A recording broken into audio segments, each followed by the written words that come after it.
قال رسول اللہ صلی اللہ علیہ وسلم انہا ستکون فتنۃ، ان قریب ایک بہت بڑا فتنہ رونما ہوگا۔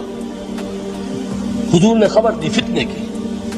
حضرت علی فرماتے ہیں اس پر میں نے عرض کیا، قلت، میں نے عرض کیا مل مخرج منہا یا رسول اللہ، اے اللہ کے رسول اس سے نکلنے کا راستہ کون سا ہوگا؟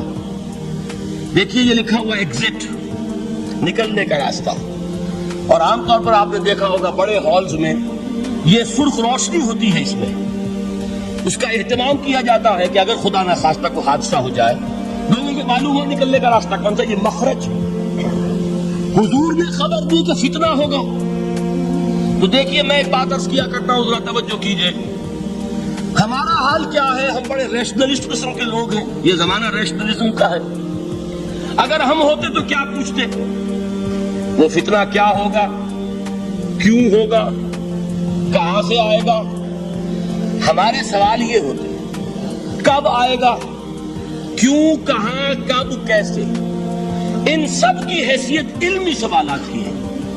بھائی کب آئے گا ایک علم ہے، کیسے آئے گا علم ہے، کہاں سے آئے گا علم ہے، لیکن اصل جو عملی اعتبار سے اہمیت والی شے ہے، بچاؤ کا راستہ کون سا ہوگا محمد الرسول اللہ، یہ بتائیے ہم۔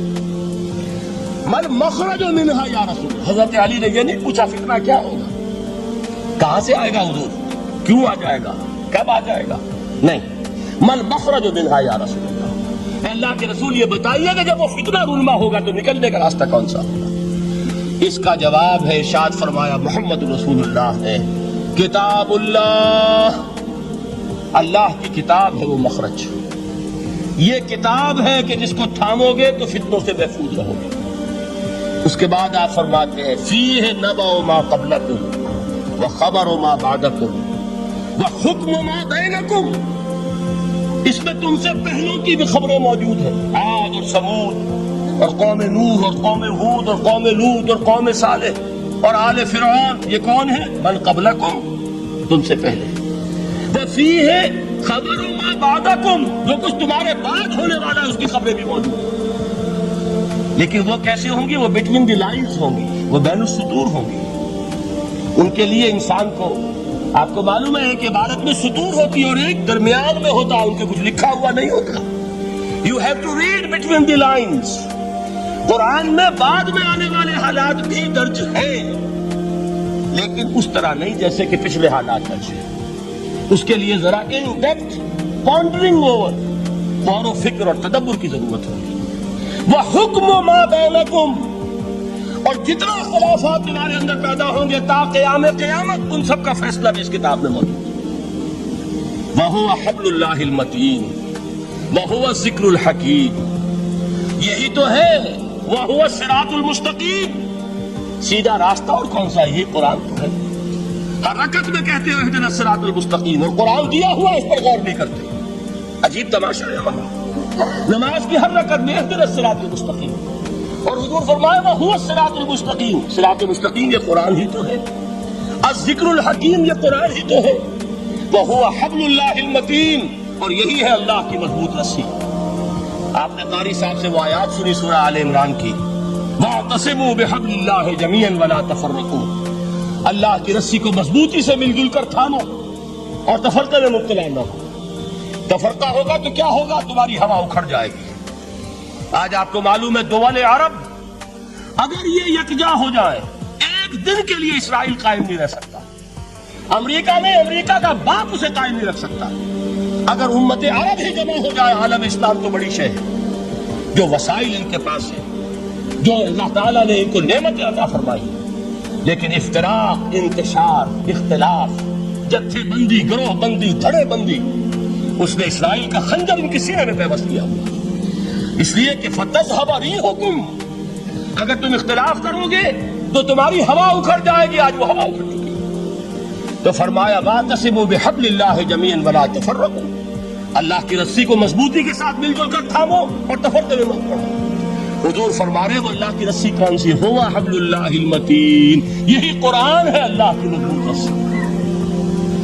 علامہ اقبال نے کیا خوب کہا ہے، علامہ اقبال نے قرآن اور حدیث کے حقائق کو جس طریقے سے اشعار کا جامہ پہنایا ہے، وہ تو خود کہتے ہیں گوہر دریائے قرآن سفتام، میں نے قرآن مجید کے دریا سے موتی نکال کر اپنے اشعار کے اندر میں نے چن دیے ہیں، میرا کام اور کچھ نہیں ہے۔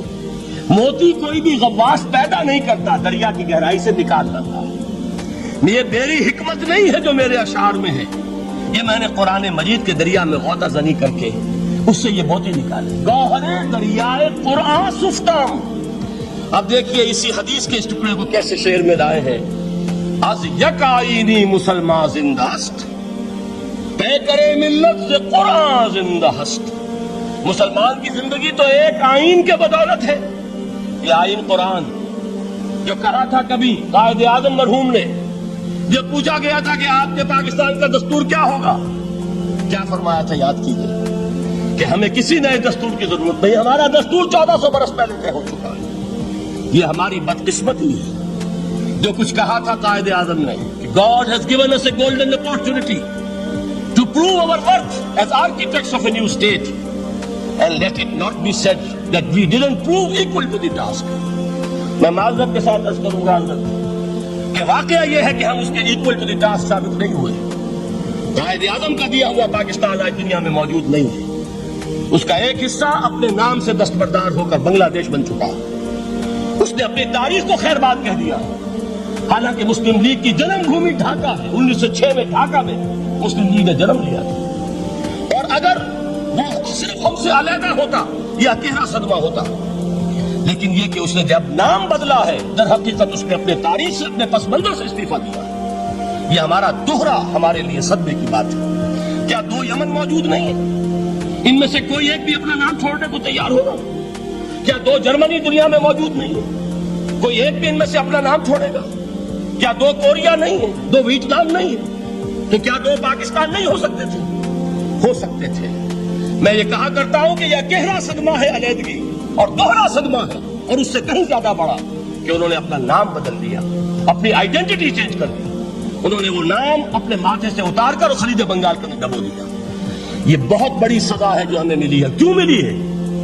کہ ہم نے 25 برس تک اس قائد جس کو کہا تھا کہ وہ ہمارا آئین ہے، اس کو آئین نہیں بنایا۔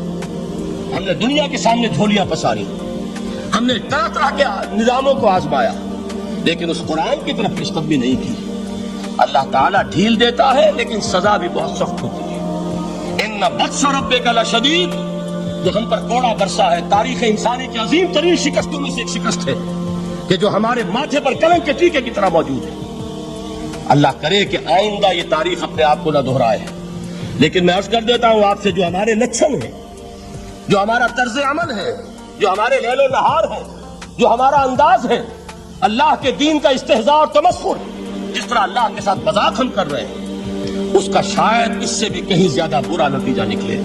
اللہ مجھے اور آپ کو اور ارض مقدس پاکستان کو اس انجام سے بچائے، لیکن اس کے لیے کام کرنا ہوگا، صرف کہنے سے بات نہیں بنے گی، کمر کسنی ہوگی، ہمت جو ہے پھر انسان کو اثر نو، ایک نئی تعمیر، ایک عزم، ایک ہاتھ میں قرآن اور ایک میں تلوار لے کر یہ امت پھر دوبارہ میدان میں آئے۔